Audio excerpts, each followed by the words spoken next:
ज्येष्ठ नागरिकांचे कायदे व अधिकार, इच्छापत्र व बक्षीसपत्र यांचे कायदेशीर महत्त्व यावर आमच्या ॲडव्होकेट निर्मला सामंत प्रभावळकर, माजी महापौर मुंबई हे सेशन घेतील. पहिलं तर आमची संस्था गेले 10-11 वर्ष भारत सरकारची नोडल एजन्सी आहे.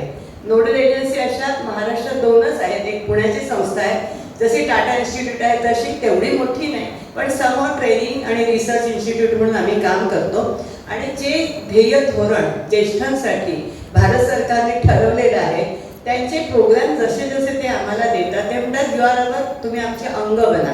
म्हणजे आज हा कार्यक्रम हा भारत सरकारचा आहे आणि आपण सगळे भारत सरकारची जी योजना आहे आणि काय ध्येय धोरण ते ॲटलिस्ट निदान आपण ऐकून घेऊन पुढे आपल्या इतरांना सांगू शकतो. एवढंच हे आहे की तुमच्या आयुष्यामध्ये ह्या काही बदल घडणार नाही, कारण तुम्ही ऑलरेडी छान आयुष्य जगलेले आहात. उलट तुमच्याकडूनच काल सेक्रेटरी मॅडम आल्या त्यांनी त्यांच्याकडून तुम्ही काही लाईव्ह हे घ्या, लाईफ एक्सपिरियन्स, छोटे छोटे रील्स बनवा आणि आम्हाला पाठवा.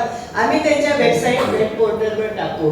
तर नक्कीच असं आपण जरा अरेंज करूया आणि काही 2-4 निवडक इंटरव्ह्यूज आपण तुमच्या त्याचा काय इम्पॅक्ट झाला, याचा काही फरक पडला का वगैरे हे आपण नंतर घेऊ. तर त्याच्यामध्ये ज्येष्ठांसाठी असणारे सर्व प्रकारचे इश्यूज केंद्र शासन आम्हाला करायला सांगतात. त्याच्यामध्ये एक आहे अवेअरनेस प्रोग्राम, म्हणजे ज्येष्ठांची हे काय मेंटल हेल्थ विषयी काय म्हटलं जातं त्यांच्यासाठी. जसं मॅडम तुम्ही सांगितलं प्रॉपर्टीचे आहे, ते तुम्हाला मी सांगेन, मी तुम्हाला ऑटोमॅटिक कळेल की त्यांना प्रोटेक्ट केलेलं आहे. ज्येष्ठांना कायद्यादृष्टी त्यांच्या प्रॉपर्टीचं आपलं टॅगलाईनच ती आहे, त्यांच्या मालमत्तेचं संरक्षण. तिसरं म्हणजे आपण जेरियाट्रिक केअरिंगवर कोर्सेस करतो, पण अजून ते आम्हाला जेव्हा मिळतात त्यालाच करतो. पण आपण पण असं वाटतं की we should also do on a own. ते म्हणजे आज ज्येष्ठ आजारी पडले घरी तर त्यांना केअर गिव्हर नसतात, प्रशिक्षित केअर गिव्हर नसतात. कोणतरी बाई वगैरे असते पण तिला कळत नाही की मेंटल हेल्थ म्हणजे काय, डिमेन्शिया म्हणजे काय, डिसीजेस कुठले कुठले होतात, डिजनरेटिव्ह ऑफ ब्रेन म्हणजे काय, डिप्रेशन म्हणजे काय, मूड कसे ओळखायचे, हे का होतं, अशा प्रकारचे कोर्सेस आम्ही रन करतो. जेणेकरून रुग्णसेवक जे आहे ते रुग्णाला सेवा देताना त्यांना कळतं की त्यांच्याशी कसं वागायचं, किती कलाने घ्यायचं, किती प्रेमाने बोलायचं. हे सगळे आमच्याकडे कोर्सेस असतात, जेणेकरून रुग्णांना प्रशिक्षित हे रुग्ण सेवा करणारी व्यक्ती मिळते आणि नोकऱ्या पण मिळतात तरुणांना, किंवा ज्या बायका ज्या 50 वर्षाच्या 60 वर्षाच्या पण त्यांना करायचं आहे तर त्यांना पण आम्ही प्रशिक्षण देतो.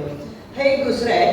आणि तिसरं म्हणजे सायबर क्राईम्स आहेत, प्रॉपर्टीमधले होणारे फ्रॉड्स आहेत. म्हणजे आम्ही इतके इश्यूज घेतो, विषय घेतो आणि सगळे विषय इंटरेस्टिंग असतात. तर हा एकंदर कार्यक्रमाचं आमचं स्वरूप असून आम्ही 3 राज्यात काम करतो, महाराष्ट्र, उर्वरित विदर्भ, गोवा आणि छत्तीसगड. अशा 3 राज्यामध्ये आमची टीम जाऊन तिकडच्या सरकारशी काम करते. अशा प्रकारे हे आहे. तर आता मी सरळ माझ्या विषयावर येते. तर 2007ला माता पिता आणि ज्येष्ठ नागरिक यांची चरितार्थ कल्याण अधिनियम हा 2007ला आला.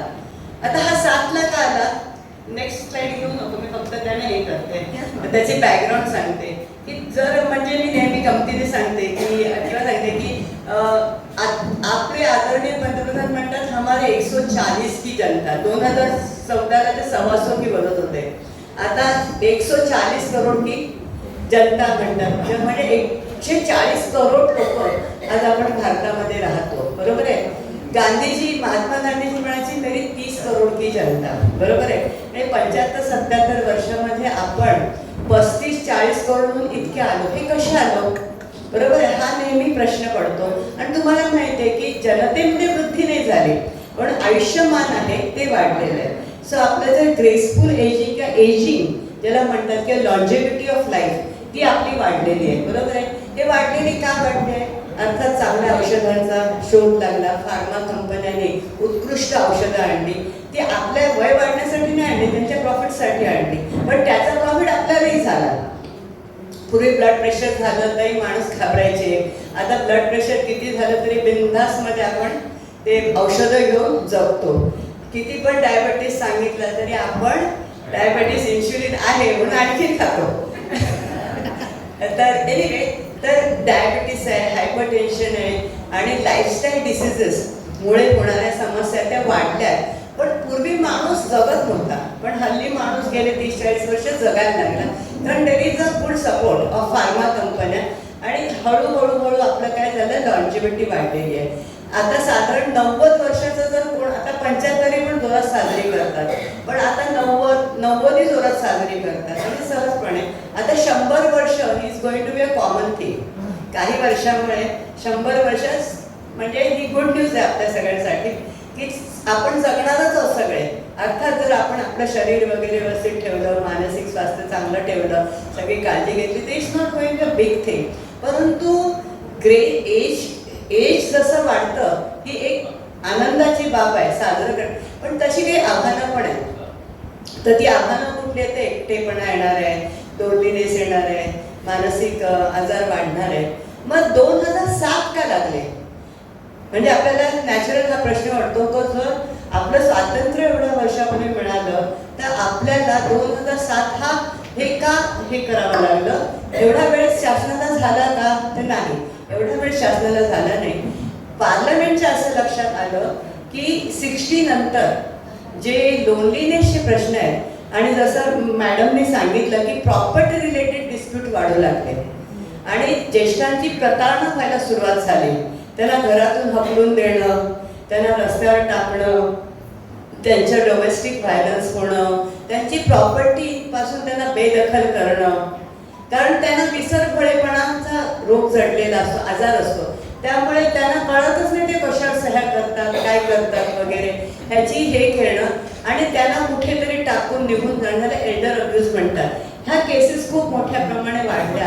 आणि म्हणून हा कायदा केवळ ज्येष्ठांनाच प्रोटेक्ट करतो. हा कायदा केवळ ज्येष्ठांनाच प्रोटेक्ट करतो.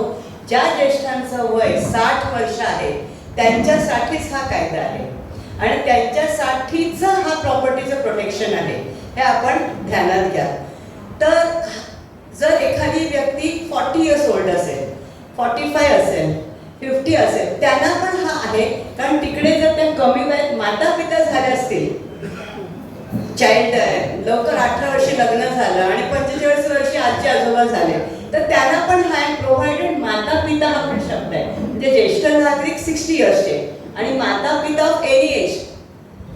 मग त्यांची जर मुलं नसतील, बघा ट्रायबल एरियामध्ये फार लवकर लग्न होतात गावाला वगैरे, तर त्यांच्यासाठी सुद्धा चरितार्थासाठी हा कायदा आहे. आता आपल्याला बेसिक कळलं, आता आपण नेक्स्ट जाऊया. आता हा कायदा म्हणजे म्हणून तो 2007 झाला, हे लक्षात आलं तुम्हाला? मग 60च वय का? कारण आपण म्हणतो ना, age is just a number. मग 60 वर्ष का? आता 70 आणि 75 आणि 80 वर्षाची लोक उलट जास्ती काम करतात. ते तरुणपणी नव्हते करत, ते आता जास्ती करत, हा आपल्या प्रत्येकाचा अनुभव असेल, आहे की नाही? तर त्याचं कारण असं आहे की मला कोणीतरी मानसशास्त्रज्ञ की 75 मध्ये तुमचा मेंदू जास्त डेव्हलप होतो, जास्ती त्याचे लोब्स वाढतात आणि स्मरणशक्ती जर तुम्ही चांगली तर यू कॅन परफॉर्म बेटर. आणि म्हणून ती एक चांगली जमेची बाजू आहे. आता कमिंग बॅक टू द ह्याच्यामध्ये, जर्मनीमध्ये एक हे होता, रुलर होता. त्यांनी सांगितलं की अरे पुष्कळ माणसं ज्येष्ठ नागरिक आहेत, ते हे करतात, त्यांना की आपण प्रोटेक्शन देऊ शकतो का मेडिकल ह्याचं. तर तो IAS ऑफिसर थोडा खमक्याच होता आणि थोडासा स्ट्रॉंग स्मार्ट होता. त्यांना हो मी एक पॉलिसी बनवतो आणि त्यांनी 60 वयाची जी त्यावेळेला जर्मनीमध्ये असतील त्याला आपण मेडिकल क्लेम वगैरे आपण देऊया शासनातर्फे. तर सगळ्यांना आनंद झाला की अरे वा 60 इयर्सच्या ह्याला. आणि तेव्हापासून ते 60 इयर्स त्यांच्यामुळे त्यांनी ते डिसाईड केलं की 60 म्हणजे ज्येष्ठ नागरिक. नंतर लक्षात आलं की त्यांनी 60 हे ज्येष्ठ नागरिक ह्याच्यासाठी केलं होतं की तिकडे प्रचंड निमोनिया आणि प्रचंड थंडी असते, 45 वर्षाचं कोण जगतच नव्हतं, म्हणून त्याने ते 60 वर्ष केले, म्हणजे खूप कमी लोकांना द्यावं लागेल आणि अशा उद्देशाने त्याने ते 60 ठेवलं होतं. पण आज आपण बदललं नाही, कदाचित काही वर्षानंतर ही वयोमर्यादा 65-70 पण होऊ शकते. पण जेवढी कमी, पॉलिटिकली तर लोक म्हणतात कमी करा म्हणजे आम्हाला जास्त बेनिफिट मिळणार, पण तो एक वेगळा प्रसंग आहे. Coming back to the point, हा कायदा काय म्हणतो? Object of the act to appropriate mechanism to set करायचा, दुसरं म्हणजे मेडिकल फॅसिलिटीज द्यायच्या, तिसरं म्हणजे institutionalisation of suitable mechanism for protection of life and property, हे मी तुम्हाला समजून सांगणार आहे. आणि setting up old age home, हे मी काल ह्यांच्याशी पण बोलले, राजकारणी लोकांशी, कलेक्टरशी, यांच्याशी पण बोलले. आता आपण ॲप्रोप्रिएट मेकॅनिझमवर बघूया. म्हणजे काय की एखाद्या सिनियर सिटीझनला हाल अपेष्टा असतील तर एक मेकॅनिझम आहे. तो मेकॅनिझम काय तो मी नंतर तुम्हाला सांगणार आहे. Collector is a mechanism. Collector offices आहेत आपल्याकडे आणि SDO सब डिव्हिजनल ऑफिसर्स वगैरे, हा जो रेव्हेन्यू डिपार्टमेंट आता सध्या इलेक्शनला ते बिझी आहे, झाल्यानंतर ते थोडे फ्री होतील. तर तो एक मेकॅनिझम सेट झाला आहे ह्याच्यामध्ये. ज्येष्ठ नागरिक तक्रार करायला कुठे जातील, the mechanism is revenue department. आणि रेव्हेन्यू डिपार्टमेंट कुठे बसतं, आपल्याकडे चेतना कॉलेज आहे तिकडे ते बसतं. तिकडे मुंबईला ओल्ड कस्टम हाऊसमध्ये बसतं. तिकडे कलेक्टर असतात, SDOs असतात, तर ते करतात प्रोव्हाइडिंग. मग तिकडे काय केलं जातं, ज्येष्ठ नागरिक तिकडे जातो आणि त्यांची तक्रार करतो. पण ते तक्रार कशासाठी करतो ते, तर ती प्रोव्हाइड म्हणजे ते काय 3 गोष्टी आहेत की त्यांना जर भरण पोषण असेल ते, किंवा घरातून बाहेर काढलं असेल ते, जर घरातून बाहेर काढलं असेल वगैरे, तर त्या प्रकारच्या तक्रारी ह्या याच्यामध्ये दिलेल्या आहेत कायद्यात. तर आपण सेक्शन बाय सेक्शन नंतर, छोटाच सेक्शन आहे, फार मोठा सेक्शन नाही आहे. आणि तिसरं म्हणजे प्रोटेक्शन ऑफ प्रॉपर्टी. जसं मी सांगितलं 60 वर्ष असेल आणि त्यांची प्रॉपर्टी बेदखल केला असेल तर ती परत ताब्यात घेता येते. तो हा मेकॅनिझम आहे. त्याच्यावर आपण नंतर बोलूया. आणि setting up old age home, मी काल आमच्याकडे सेक्रेटरी आल्या होत्या, मी त्यांना सांगितलं की प्रत्येक जिल्ह्यामध्ये महाराष्ट्राच्या रुरल एरियामध्ये वगैरे 150 जणांसाठी वृद्धाश्रम बांधणं ही शासनाची जबाबदारी आहे. 2007चा कायदा आहे, पण अजूनही आपल्याकडे गव्हर्नमेंटनी वृद्धाश्रम सेटअप केलेली नाही. आणि त्याच्यासाठी 60% फंड्स हे सरकार देतं, भारत सरकार देतं. ते आपल्या बजेटमध्ये जातं, पण ते कळत नाही पैसे कुठून कसे आले, आणि बाकीचे पैसे शासनाने घालायचे असतात. असं मिळून प्रत्येक जिल्ह्यामध्ये एक ओल्ड एज होम इंडिजन लोकांसाठी, ज्यांचं कोणच नाहीये, त्यांच्यासाठी सेटअप करणं ही शासनाची जबाबदारी कायद्याने त्यांच्यावर टाकलेली आहे. आणि तुम्ही जे ज्येष्ठ नागरिक संघ आहे, तुम्हाला पण त्यांनी इन्क्लूड केलेलं आहे की तुम्ही काय काय करू शकता, ह्याच्यामध्ये काय काय मदत करू शकता. रजिस्टर्ड ऑर्गनायझेशन असतील, असा हा एक कायदा आहे. आता मी हा घेत नाही का मेंटेनन्स हा शब्द कुठून आला, काय आला, हे मी आता घेत नाही. कारण ह्याच्यामध्ये काय 125 तुम्हाला माहिती आहे, ह्याच्यामध्ये मेंटेनन्स ज्येष्ठ नागरिकांना 125 खाली सुद्धा मिळतं, पण मॅजिस्ट्रेट कोर्टमध्ये जावं लागतं आणि वर्षानुवर्ष त्या केसेस पेंडिंग होतात. तर नेक्स्ट, पण ह्याच्याकडचं मेंटेनन्स 60 दिवसात निकाल असतो, 60 डेजमध्ये. हां, आता हिंदू अडॉप्शन आणि मेंटेनन्स ॲक्ट पण त्यांनी केलेलं आहे.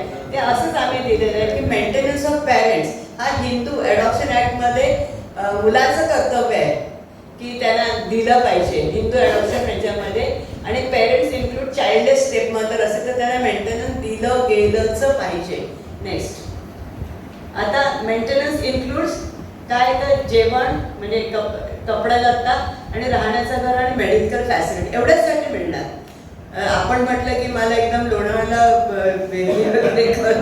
तसं आहे, तर डिप्राईव्ह होऊ नये, मिनिमम त्याला म्हणतात ना, तेवढंच मिळतं. वेलफेअर म्हणजे काय, तर फूड, हेल्थकेअर, रिक्रिएशन सेंटर आणि अदर ॲम्युनिटी नेसेसरी फॉर. एखाद्या सिनियर सिटीजनचा स्टँडर्ड चांगला असेल तर तो म्हणू शकतो की मी चांगल्या स्टँडर्डमध्ये राहतो, माझा मुलगा चांगल्या ह्याच्यामध्ये राहतो, त्या स्टँडर्डनी मला वेलफेअर मिळालं पाहिजे. बरोबर. नेक्स्ट, कोण करू शकतो, तर पेरेंट्स, वेदर बायोलॉजिकल, अडॉप्टिव्ह व स्टेप फादर. म्हणजे जरी नसले, अडॉप्ट केलेलं आहे, लहानपणीच वडिलांनी कुणाला तरी आईवडिलांनी अडॉप्ट केलं, ते मूल मोठं झाल्यानंतर आईवडिलांकडे बघतच नाही. ते म्हणतात मी तर अडॉप्टेड आहे, मला थोडंसं नाही जन्म दिला. तर लॉ सांगते की नाही, तुम्हाला नॉन बायोलॉजिकल असलं तरी तुम्हाला जर अडॉप्ट केलं असेल लिगली, तर ते त्या अडॉप्टेड चाइल्डचं कर्तव्य आहे, मुलं आणि मुलीचं. दुसरं म्हणजे ग्रँड पेरेंट्स, म्हणजे ग्रँड पेरेंट्स पण असतात, म्हणजे पेरेंट्सच नाही, आजी आजोबा असतील त्यांचं पण भरण पोषण करणं ह्याच्यामध्ये आहे. आणि एज ऑफ 60 हे लिमिट आहे, म्हणजे 60 वय पाहिजेच जर तुम्ही अर्ज करत असाल. आता person who are bound to, कोणाची जबाबदारी आहे मेंटेन करणं. तर मुलगा, मुलगी, ग्रँडसन म्हणजे नातू, नात, आणि जे मायनर नाहीत, 18 वर्षाच्या खाली नाहीत ते, आणि रिलेटिव्ह, कुठलेही रिलेटिव्ह सुद्धा, किंवा कुठलेही लिगल एअर असो की ज्यांचा रक्ताचा संबंध नाही पण त्यांची प्रॉपर्टी त्यांना मिळणार आहे, असे सिनियर सिटीजन जे लहान नाहीत आणि त्यांची इनहेरिट करणार आहेत डेथ नंतर आणि करणार आहेत तरी पण आज ते लक्ष देत नाही आहेत त्यांच्यावर, तर त्यांना सुद्धा ह्याच्यामध्ये दायऱ्यामध्ये घेता येतं. नेक्स्ट, हू कॅन अप्लाय, मग कुठे करायचं, तर सेक्शन 5 खाली सिनियर सिटीजन पेरेंट जे इनकेपेबल, हा शब्द इनकेपेबल खूप महत्वाचा आहे, एनी पर्सन त्यांची और ऑर्गनायझेशन, मी मगाशी म्हणालात ना सेक्शन 5 खाली तुमची ड्युटी आहे, 5 खाली हे ऑर्गनायझेशन सुद्धा रिप्रेझेंट करू शकतात ट्रायब्युनलकडे जाऊन की आमच्या शेजारी आहे, आमचा वॉचमॅन आहे, आमची घरातली बाई आहे, तिचे वडील आहेत वगैरे, तर त्यांना बघा असं असं हे आहे, तर तुम्ही घेऊन जाऊ शकता. ही तुमची खूप महत्वाची जबाबदारी आहे, कारण ते अशिक्षित आहेत, आपण तर नाही आहोत ना, तर आपण मदत करू शकतो त्यांना हे करून. तर ट्रायब्युनलकडे जाऊ शकतो सेक्शन 5 कडे. काही आम्ही फॉर्म पण इथे डेव्हलप करून देऊ तुम्हाला मॅडम कसे हे करायचे, आणि मग त्यांना ट्रायब्युनलकडे घेऊन जातात. मग ट्रायब्युनल कॉग्नझन्स घेतो, ट्रायब्युनल सु मोटो म्हणजे काय स्वयंप्रेरित, त्यांनाही कळलं ट्रायब्युनलला, ते स्वयंप्रेरित पण अर्ज करू शकतात. नेक्स्ट, हा पण तुमच्या सोसायट्या रजिस्टर्ड पाहिजे, NGO ज्या असतील त्या ते घेऊ शकतात. आता हे जे ट्रायब्युनल आहे ते ह्या सेक्शन 7 खाली इस्टॅब्लिश झालेलं आहे आणि त्यांना सगळे पॉवर्स दिलेले आहेत. कळलं ना, पॉवर नाही दिले तर ते हे कसं देणार, निर्णय कसा देणार, तर त्यांना कुठले कुठले पॉवर्स दिलेले आहेत. मेंटेनन्स ट्रायब्युनलला सेक्शन 7 प्रमाणे तो एक सब डिव्हिजनल ऑफिसर आहे, SDO आपण म्हणतो, प्रत्येक ह्याच्यात असतो. SDO ला हे पॉवर्स दिलेले आहेत, म्हणजे निर्णय देण्याची पॉवर्स. पुढे मुंबई वी आर हॅव्हिंग, ते जाऊ द्या, 7 के नंतर नेक्स्ट 8 के, अच्छा आप कर रहे 8 नेक्स्ट. मग ते कसं प्रोसिजर करतात त्याप्रमाणे त्यांनी अप्लाय केलं. तर मग सेक्शन 6 मध्ये आपण जसं सांगितलं की notice to the application is given to the children, म्हणजे कोणाविरुद्ध आहे ते बघतात आणि मग त्यांना बोलवलं जातं, कोण ट्रायब्युनल बोलवतो त्यांना, मग त्यांना अपॉर्च्युनिटी पण दिली जाते. तर बाबा तुमचं काय म्हणणं आहे, ह्यांचं हे म्हणणं आहे, तुमचं काय म्हणणं आहे, तर ते पण ऐकलं जातं. कधी कधी सामोपचाराने सुद्धा 90% सामोपचारानेच होतं ते. मग ट्रायब्युनल त्यांना कुठली पॉवर दिली, judicial magistrate of first class securing attendance of the children, म्हणजे जरी ते रेव्हेन्यूचे असतील आणि मॅजिस्ट्रेट जजेस नसतील तरी पण ह्या कायदा बघा किती पॉवरफुल आहे.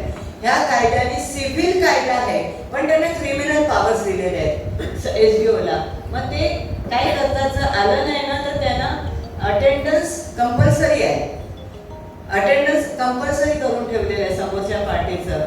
मग त्यांना एव्हिडन्स पण घेऊ शकतो रेकॉर्डवर, शपथेवर वगैरे घेतात ना, ती प्रोसिजर आहे याच्यावरती घेऊ शकतात. आणि लास्ट म्हणजे tribunal may refer case to conciliation officer, तर तिकडे कन्सिलिएशन ऑफिसर्स असतात, त्यांना सांगतात की बघा जरा तुम्ही जरा सेपरेट बसा तुम्ही आणि ह्यांचं काय होत असेल सामोपचाराने तर बघा, त्याला म्हणतात कन्सिलिएशन. बऱ्याच गोष्टी कन्सिलिएशनने सुद्धा होतात कारण कोणतरी मध्यस्थ लागतं असं गोष्टी बोलायला. Amicable settlement. Tribunal shall powers of civil code, आता कुठले पॉवर्स त्यांना दिलेले आहेत, त्यांना सिव्हिल कोडचे पॉवर दिलेले SDOला. आणि एव्हिडन्स घेणं, शब्देवर करणं, एन्फोर्स ऑफ अटेंडन्स विटनेसेस करणं, कंपेरिंग डिस्कवरी. हे डिस्कवरी का महत्वाची नंतर तुम्हाला सांगते. काही काही डॉक्युमेंट्स आहेत ना ते सप्रेस करून ठेवतात, देतच नाही, मुलगा मुलगी सून नातलं, मग ते त्यांना सांगतात की तुमच्याकडे हे डॉक्युमेंट आहे ज्येष्ठांचे तुम्ही घेऊन या आणि मग ते कंपेल करतात. आणि नंतर tribunal may allow summary procedure deem fit. नंतर ट्रायब्युनल सॅटिस्फाईड की चिल्ड्रन आणि रिलेटिव्ह यांनी रिफ्यूज केलेलं आहे, निग्लेक्ट केलेलं आहे आणि सिनियर सिटीजनना, आणि त्यांनी मेंटेन केलंच पाहिजे ना, किमान 10,000 रुपये किमान हे भत्ता मिळतो. पण ते कोणाला, ज्यांचं पेन्शन असेल त्यांना नाही.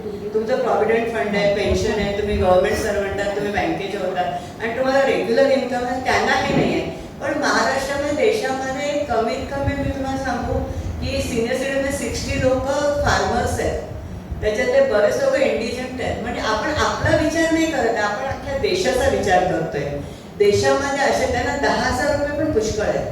आज आपल्याला 10,000 रुपये काही वाटत नाहीत कारण का आपलं स्टँडर्ड ऑफ लाईफ वेगळं आहे, आपली जीवनशैली वेगळी आहे. पण हे आपण इन जनरल लॉ बघतोय. एखाद्या वॉचमॅनला 10,000 रुपये पण जर मिळत असतील, त्याचा मुलगा इंजिनियर आहे आणि वॉचमॅनला आज 7-8 हजार रुपये सॅलरी मिळत नाही, कारण मधला सगळा एजंट खाऊन जातो सिक्युरिटीवर, तो त्याला विचारणार की ना कल्याण से आते हैं, डोंबिवली से 6,000 मिळत आहे, इतकी वाईट परिस्थिती. त्याचा जर मुलगा इंजिनियर असेल आणि डॉक्टर असेल, होतात ना आजकाल शिक्षणामुळे, तर त्याला 10,000 वडिलांना कंपल्सरी केलेलं आहे द्यायला.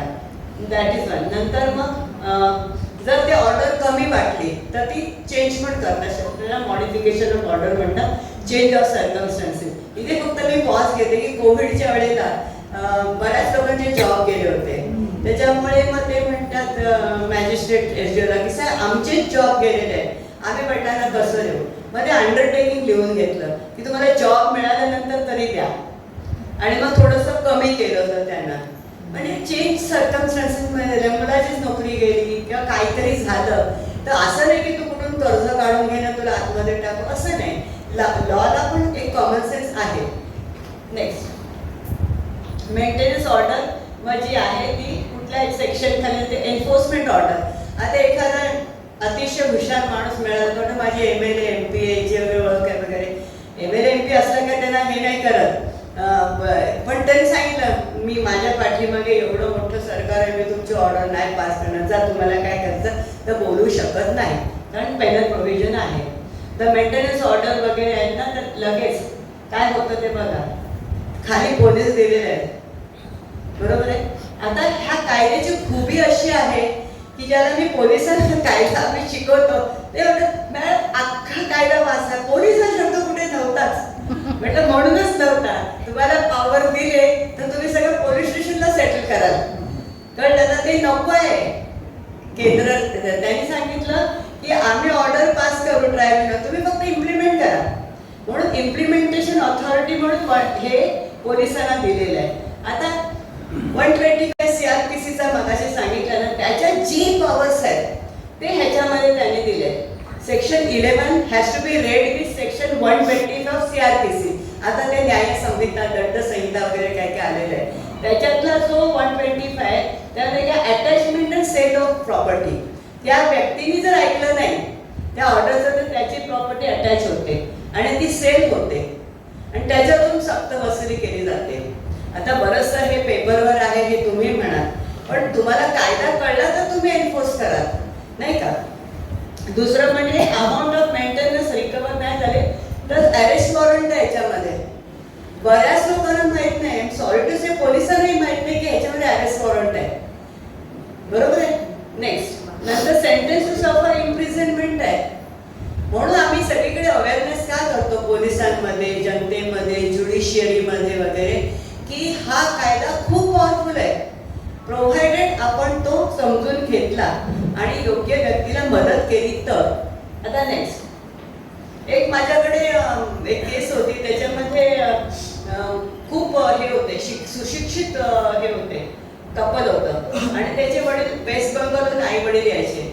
तर वेस्ट बेंगॉलहून, आणि हा मोठ्या बँकेमध्ये चेअरमन होता आणि ते तिकडे धडकायचे, तर त्याची इज्जत जायची ना की माझे आई वडील बघा मला सतवायला तिकडे येतात वगैरे.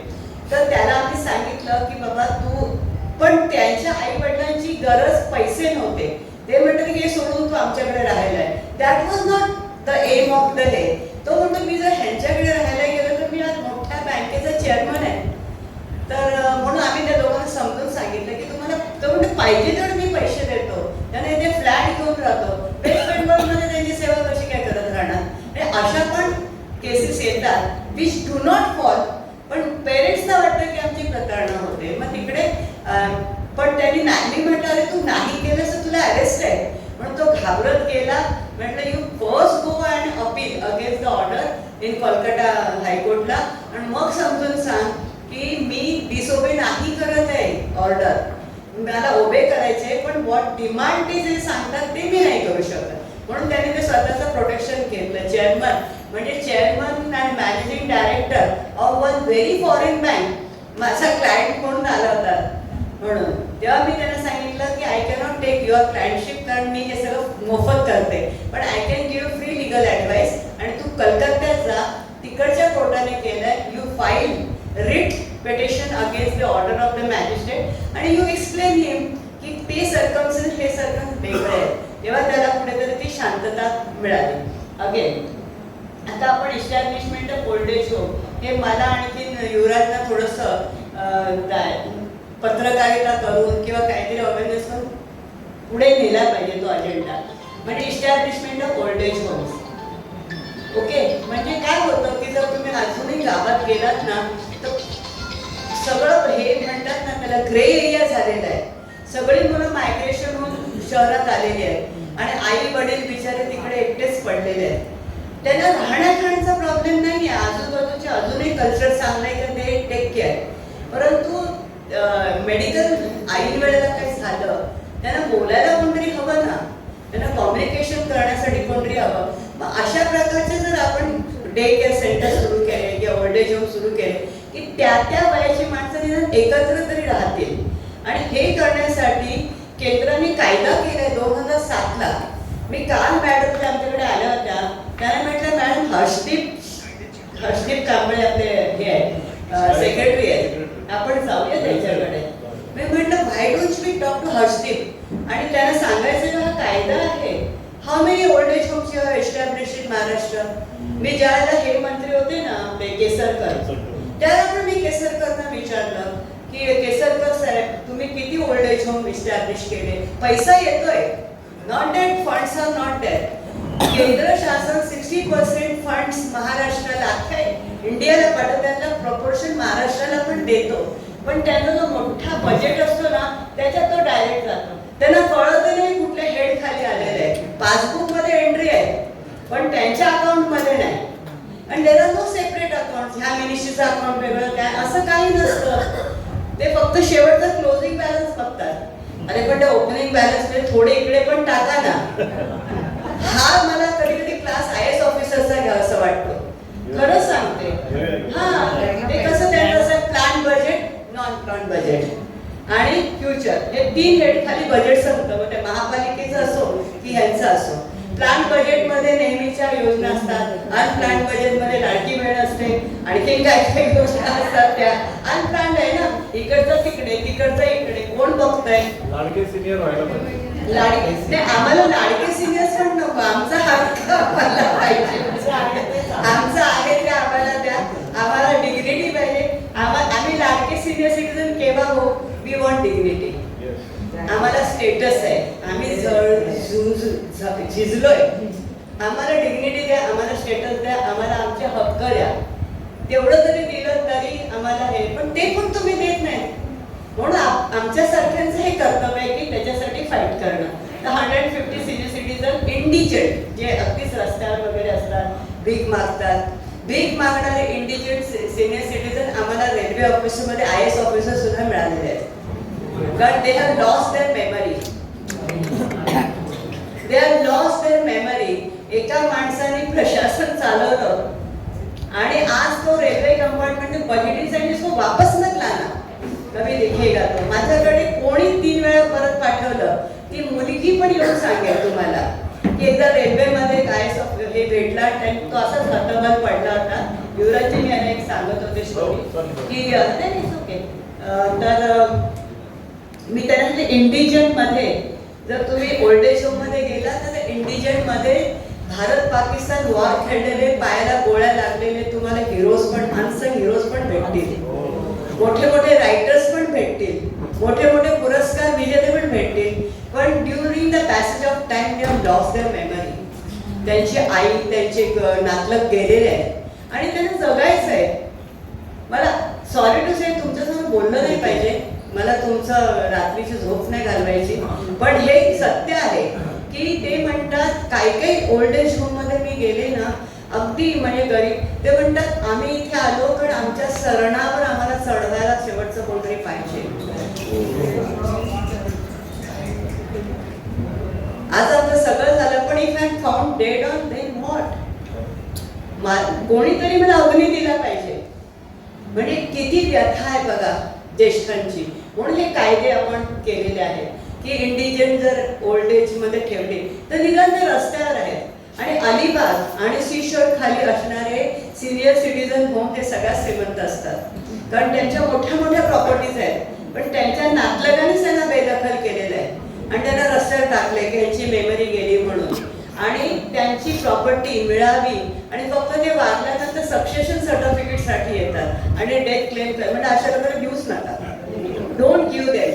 त्यांना सांगा मी इम्प्रिझन यू आणि फाइंड आउट करा त्यांचे ॲड्रेसेस. त्यांना सांगा तुम्ही त्यांच्या घरी जर ही वृद्धाश्रमात आले ना तर आम्ही तुम्हाला अरेस्ट करतो अंडर दॅट सेक्शन्स 11.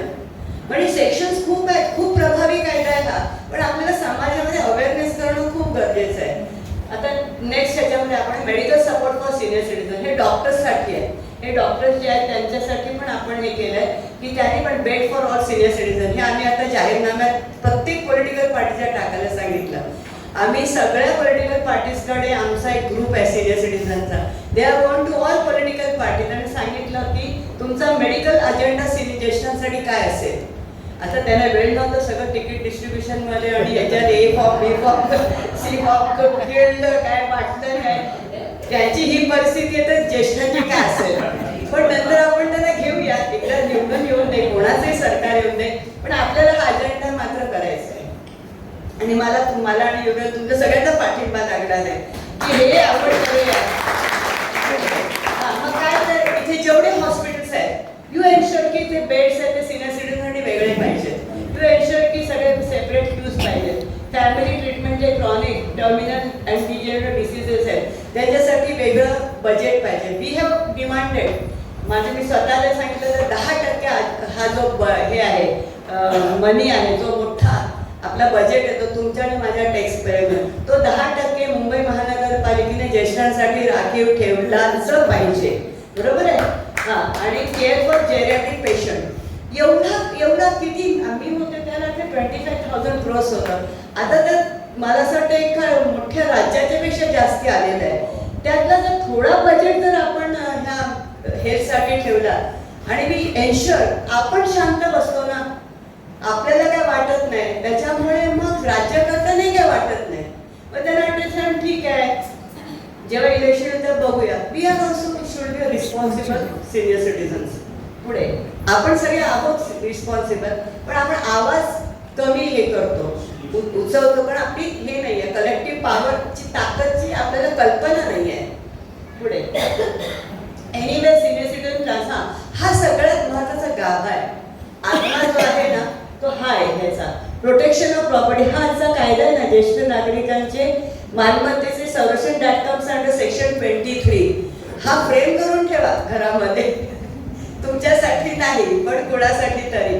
त्याच्यामध्ये any senior citizen who has transferred his property by way of gift और otherwise subject to the condition that a transferee shall provide the basic amenities and basic physical needs to the transferor, and such transferee refuses or fails to provide such amenities and physical needs, मग अशी transfer झालेली property deemed to be made by fraud, coercion or under undue influence. ह्याचा अर्थ असा, तुम्हाला सगळ्यांना, तुम्ही सगळे प्रोफेसर डॉक्टर्स वगैरे राहिलेले आहात, टीचर्स राहिलेले आहात, की कुठल्याही सिनियर सिटीजननी स्वतःची प्रॉपर्टी गिफ्ट डेडनी, बक्षीस पत्राने किंवा अदरवाईज तुम्ही दिली ऑफिशियल ट्रान्सफर करून, तशी जर दिलेली असेल आणि त्या व्यक्त्या ते गिफ्ट डीड करताना तुम्ही लिहिलं पाहिजे त्या गिफ्ट डीडमध्ये की हे मी कंडिशनल देतोय की तो माझं फिजिकल नीड्स आहे आणि बेसिक ॲम्युनिटीज आहेत ते माझी मरेपर्यंत पूर्ण करेल, असं त्यात लिहिलं गेलं पाहिजे. नाहीतर मग सच ट्रान्सफर ही मग, आणि जर ज्याला प्रॉपर्टी मिळतो म्हणजे जा आता तुला काय करायचं तर कर, जा आता वृद्धाश्रमामध्ये. तुम्ही फार कटकट करता ह्या त्या कारणामुळे, सगळं करतो पण फार कटकट करतात कारण प्रॉपर्टी आली आहे ना, आता प्रत्येक गोष्ट कटकटच वाटणार, बरोबर आहे ना. तर अशी जी फेल केलं तर मग त्यांनी सरळ ह्या ट्रायब्युनलकडे यायचं, जिल्हाधिकाऱ्याकडे जायचं, SDO कडे, आणि मग त्यांनी सांगायचं की मी ही प्रॉपर्टीचं गिफ्ट डीड आहे ते तुम्ही घोषित करा की माझ्याकडून फ्रॉडने, माझ्याशी झालेला हा फ्रॉड आहे किंवा माझ्याशी झालेलं कोहर्शन आहे, मला जबरदस्ती केली किंवा अनड्यू इन्फ्लुएन्स की नाही तुझं मी भलं करेन, तुझं असं करेन, तुझं तसं करेन, असं करून मी सही केले, सही माझीच आहे, पण त्या 3 गोष्टींपैकी एक गोष्ट माझ्यावर अंमलात केलं म्हणून मी ती केले. आता मला ते कॅन्सल करायचंय. तर मग ते जे इन्स्ट्रुमेंट आहे किंवा तो जे म्हणतात ना आपण डीड आहे ती कॅन्सल होते. आता next provision having prospective effect. पुढे घ्या. अबंडनमेंट ऑफ सिनियर सिटीजन. जसं मी सांगितलं की सोडून जाणं हे करणं हे ह्याला पनिशमेंट आहे. नेक्स्ट हे आता आम्ही नेहमीच ठेवतो. घर जगावं की मरावं हा प्रश्न आहे. आता मी नवीन नाटक काढते, ह्याला अरेस्ट करा सगळ्यांना. बरोबर आहे ना. जगावं की प्रभाकर पणशीकर म्हणत होते. उलट आता प्रभाकर पणशीकर नंबर 2 सुरू झालं पाहिजे आणि नाना पाटेकरनी सांगितलं पाहिजे की हे माझं घर आहे आणि मी कोर्टात जातो आणि ह्याला बाहेर काढा, असा हा कायदा आहे. त्याच्यामुळे मला वाटतं की जी नाटकं लिहितात किंवा हे सगळे जे असतात त्यांनी कायदा जर केला तर देखील राईट बेटर हे चांगली नाटकं घडतील याच्या पुढे.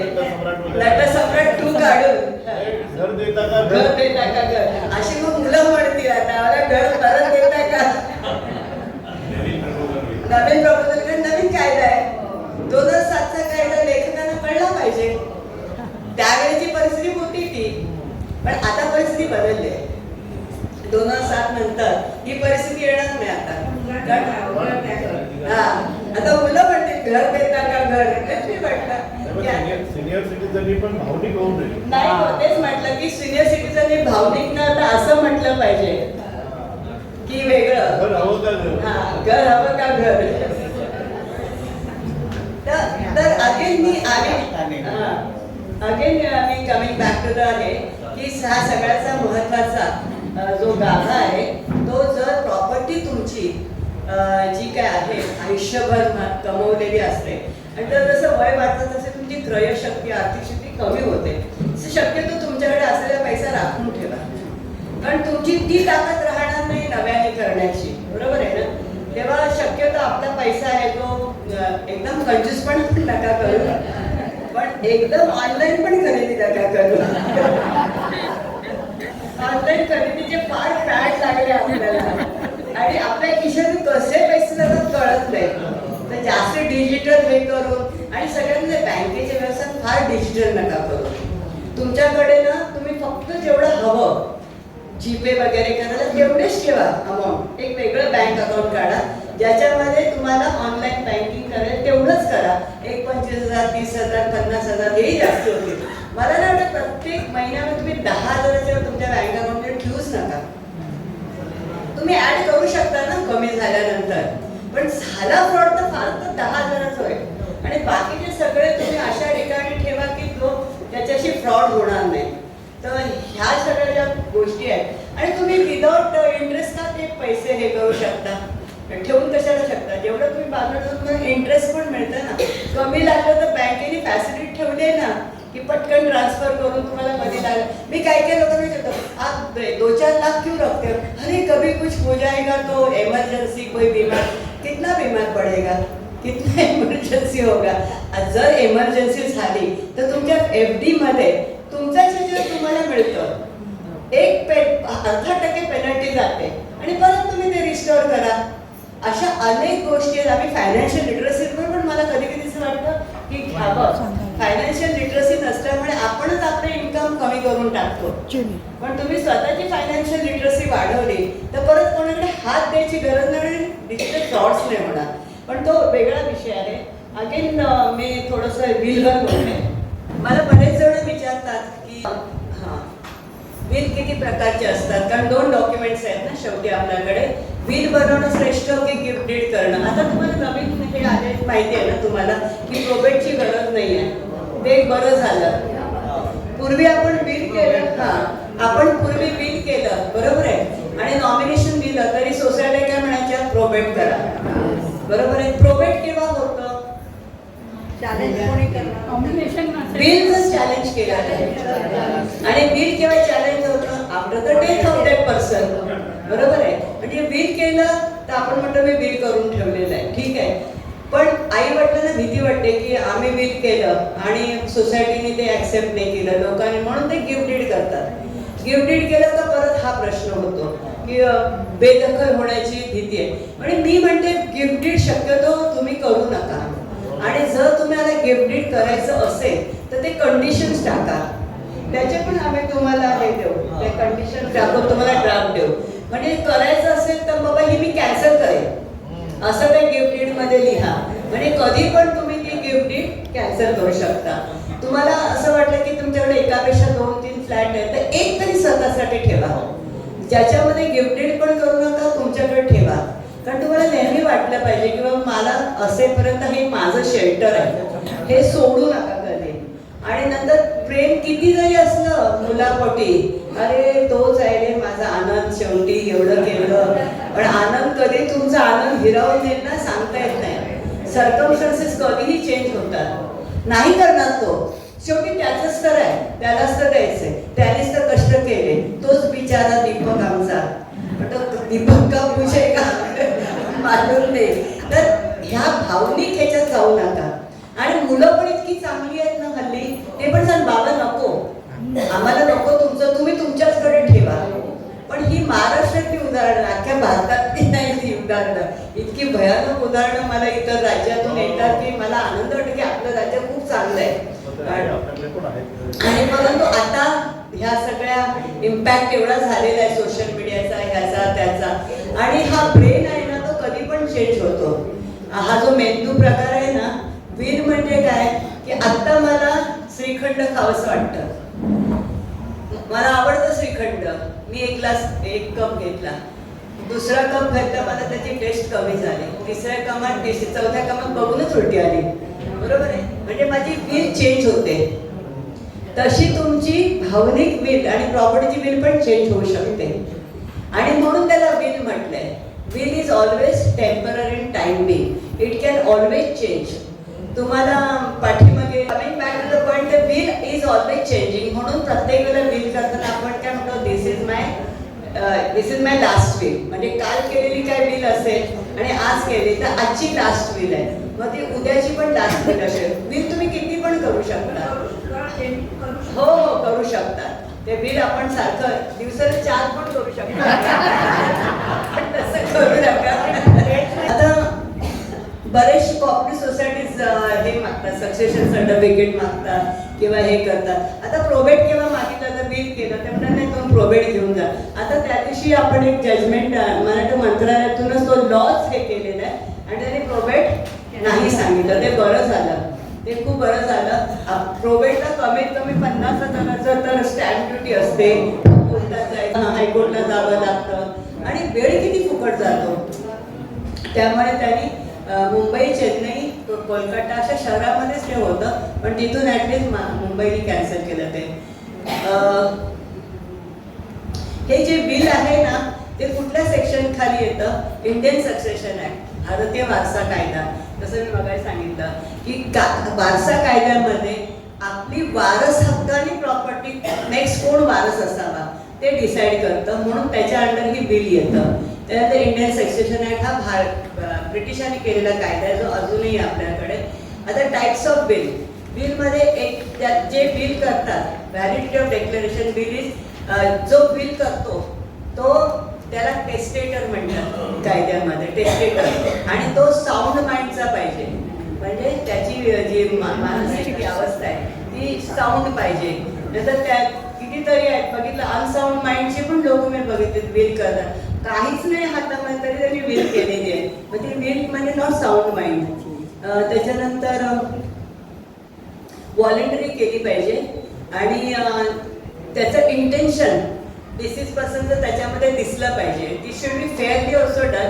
मग ती का चॅलेंज होते मी नंतर सांगते. टाईप्स ऑफ बिल, एक जसं जॉईंट बिल असतं, single document created by multiple individuals to outline their wishes, ह्याला आपण म्हणतो जॉईंट बिल. मी गमतीने म्हणते की मुकेश अंबानीने जॉईंट बिल केली असणार. सिंगल डॉक्युमेंट आहे, भरपूर सगळं टाकले त्याच्यामध्ये, किती वेळा बिल बनवत राहणार आणि नवीन नवीन काही ना काही येतच असतं. तर त्याला म्हणतात जॉईंट बिल. म्हणजे मल्टिपल तुमच्याकडे प्रश्न असतात की आज म्हणजे अख्ख्या इंडियामध्ये एवढ्या प्रॉपर्टी आहेत, म्हणजे ॲब्रॉडमध्ये मग किती बिल बनवू, एकच बिल बनवायची. खूप श्रीमंत लोक असते त्यांना अडाणी अंबानी आणखी टाटा दिलं त्यांनी जॉईंट विल केली असणार आणि त्याच्यावर सगळ्या प्रॉपर्टी टाकलेल्या असणार त्यांनी हे इधर जायगा वो इधर जायगा वो इधर जायगा वगैरे. आपला काय तसा संबंध नाही. एखाद कोण असेल इकडे पण बरेच श्रीमंत माणसं अतिशय सिंपल असतात त्यामुळे त्यांची प्रॉपर्टीचा अंदाज येत नाही. म्युच्युअल विल म्हणजे हे जनरली स्पाऊस करतात की ज्यांना एकच अपत्य आहे आणि ज्यांना काही होणार नाही डिस्प्यूट्स वगैरे तर ते म्युच्युअल विल करतात पती पत्नी मिळून करतात स्पाऊस वगैरे. तिथे पण थोडंसं काळजी घ्यायची मी तिथे नंतर सांगते. त्याच्यातलं कोण जरी एक जरी गेला आणि 2 मुलं असतील आणि बिल एक्झिक्यूट करायचं तर तो बहीण भावामध्ये झगडे होतात तर ते होऊ नये त्याला मिरर बिल म्हणतात. तिसरं म्हणजे conditional bill also non as congenital bill in specific type of bill become effective only circumstances. Condition केलेली असते त्याच्यामध्ये की बाबा ह्यानी मेडिकल केली तरच द्यायचं ह्याने अमुक केलं तरच त्याला द्यायचं. त्या कंडिशन्स टाकायच्या त्याच्यामध्ये त्याला कंडिशनल बिल म्हणतात. प्रिव्हिलेज बिल ही हल्ली नसतेच आपल्याकडे पण तुमच्याकडे माहिती असावं.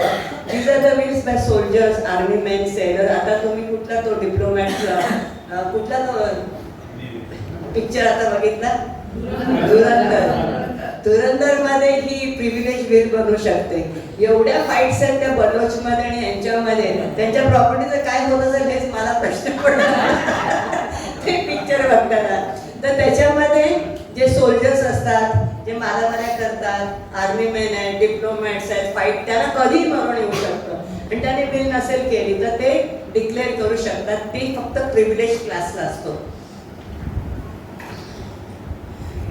कॅटेगरीज ऑफ व्हॅलिड बिल वगैरे टेस्टिंग सगळं आपलं झालं इंडियन सक्सेशन ऍक्ट. आता मगाशी कोणीतरी मला एक प्रश्न विचारला ना रजिस्ट्रेशन हवं का. तुम्ही त्याचं मी येते त्याचं उत्तर येते. आणि काय तुम्ही बिल केली आणि नवीन प्रॉपर्टी घेतली आता रिडेव्हलपमेंट होत आहे तुम्हाला एक फ्लॅट होता तर 2 फ्लॅट पण मिळू शकतात. त्याला तुम्ही ह्याच फ्लॅटचं केलं होतं आता नवीन फ्लॅट आला त्याला कोडिसिल म्हणतात त्याला सप्लिमेंटरी बिल म्हणतात. म्हणजे तुम्ही त्या सप्लिमेंटला हे ॲड करू शकता. तर एक ती परत खाडखोड करायची गरज नाही. आणि रजिस्ट्रेशन इज नॉट कंपल्सरी. कुठलंही बिल आहे ना हे रजिस्ट्रेशन करायची गरज नाही आहे. ते तुम्ही साध्या कागदावर ह्याच्यावर पेननी देऊ शकता. फक्त 2 विटनेसेस घ्या की ज्यांचं साऊंड माइंड आहे आणि शक्यतो विटनेसेस यंग घ्या आपल्यापेक्षा कमी वयाचे. आता मरण कोणाला येऊ शकतं पण नॅचरल सर्कमस्टन्सेस मध्ये the elder one has a first listen. तर ते तुम्ही शक्यतो ओळखीचे चांगले ज्यांचा तुमच्या ह्याच्यामध्ये काही इंटरेस्ट नाही तसा हे करण्यामध्ये. आणि मी कधी कधी म्हणते तुम्ही शक्यतो ॲडमिनिस्ट्रेटर ठेवूच नका उद्या ते ॲडमिनिस्ट्रेटर्स गेले मग काय करणार. तर ॲडमिनिस्ट्रेटरची काही गरज नाही पण तुमच्याकडे चांगले ॲडमिनिस्ट्रेटर असेल आणि ते माइंड लहान मूल असेल आणि त्यांना प्रोटेक्ट करायचं असेल की अनमॅरिड आहे पण ती मुलगी आहे तिला काही कळत नाही अशाला तुम्ही ॲडमिनिस्ट्रेटर एक्झिक्युशनसाठी ठेवू शकता. पण ती स्वतः व्यक्ती नाही काही करू शकत आहे. तर अमेंडमेंट तर तुम्हाला कळलं ना की बोला ना प्रश्न विचारा. साऊंड माइंडला डॉक्टरचं सर्टिफिकेट इट इज बेटर. डॉक्टरने सर्टिफाय जर केलं की बाबा पण त्या डॉक्टरने नुसतं सर्टिफाय नाही करायचं काही प्रश्न विचारायचे. शक्यतो तुम्ही सायकॅट्रिक डॉक्टर असेल ना त्यांच्याकडे जाणं केव्हाही बरं. फिजिशियन पण देतात पण फिजिशियन पण हुशार असतात पण शक्यतो सायकॅट्रिस्ट वगैरे असं केलं जास्ती बरं. पण त्यांना डिप्रेशन नर्वसनेस ह्याच्यातला फरक पडतो. मेमरीची टेस्टिंग करतात ते इंटेलिजन्स कोशंट बघतात आणि असतात 60 वर्षाचे पण एखाद्या 90 वर्षाच्या माणसाने केलं तर तुम्हाला मेडिकल सर्टिफिकेट नक्कीच घ्यायला लागतं. पण ते खरंच त्या घरच्या नोकराला देत आहेत की मुलाला देत आहेत हाही मोठा प्रश्न. ते व्यक्ती कोणाला देते हेही महत्त्वाचं आहे ना शेवटी. त्यांची मुंबईमध्ये अनेक घरं आहेत त्याच्यामध्ये ते केअर गिव्हर आहेत ते त्यांच्या नावावर करून घेतात. मग that time we have to see ना की हे खरोखरच जागी हे केअर गिव्हर काय होतात. सिनियर सिटीजनना आफ्टर सर्टन एज खूप गोड वागतात पण त्यांना असं वाटतं की विश्वास ठेवतात आणि नंतर त्यांना कळतं की ह्याच्याशिवाय पर्याय नाही. गोड वागलं तरच आपलं काम होणार आहे म्हणून ते करतात. मग त्या गोडीचा फायदा ही लोक घेतात गैरफायदा घेतात. तर यावेळी म्हणून अगदी 90-95ची वाट नाही बघायची ते होईपर्यंत. We are not in your this one senses to. मग तो मुख्यमंत्री का असे ना कुठल्या ह्याच्यातला राज्यातला that person should also be mentally sound to work. हां, कारण ते डिसिजन मेकर्स आहेत, ते वाटेल ते डिसिजन घेतील. तर मी नाही म्हणते की this should be applicable to politicians also. Why not? 80-85 नंतर थोडंसं मेंटली साऊंडनेस कमी होतो, पण सगळ्यांचाच होत असं नाही. आता प्रोबेटनी जसं सांगितलं की प्रोबेट म्हणजे ही सोने, आता प्रोबेट हेच केलेलं आहे, म्हणजे काय बंदच केलेलं आहे, तर आता त्याची काही गरज नाही आहे. बिलवर एकदम सेपरेट टॉपिक पाहिजे, आपण नंतर घेऊ शकतो. फक्त एकच संपवते मी माझं. तर यू अंडरस्टूड ना? एक सिम्पल कागद घ्यायचा, त्याच्यात तारीख टाकायची, त्याच्यात तुम्हाला जे हवं ते लिहायचं, की आपण व्यवस्थित लिहायचं की माझी इतकी मुलं आहेत, हे आहेत, नाव वगैरे. ज्यांना तुम्हाला द्यायची नसेल ते पण सांगा का नाही द्यायची. 4 मुलं आहेत आणि 3 मुलांना नाही दिली, एकाला दिलं, तिघं असे पण एकत्र सांगतात की ह्यानी खोटी बिल बनवलेली आहे, मग ती चॅलेंज होते. प्रोबेट नाही ठीक आहे, पण bill can get challenge. Probate is not compulsory की कोर्टात जाऊन प्रोबेट करा असा तर कोण मागणार नाही, पण ज्यांना मिळालं नाही they can go to the court आणि चॅलेंज दॅट बिल. हा जरा हे लक्षात घ्या. तर शक्यतो त्याचं फेअर डिस्ट्रीब्युशन असेल तर जास्ती बरं, विटनेसेस चांगले असेल तर जास्ती बरं, आणि मेडिकल सर्टिफिकेट जोडलं तर चांगलं आहे की बाबा बिल करणारा माणूस मेंटली साऊंड होता.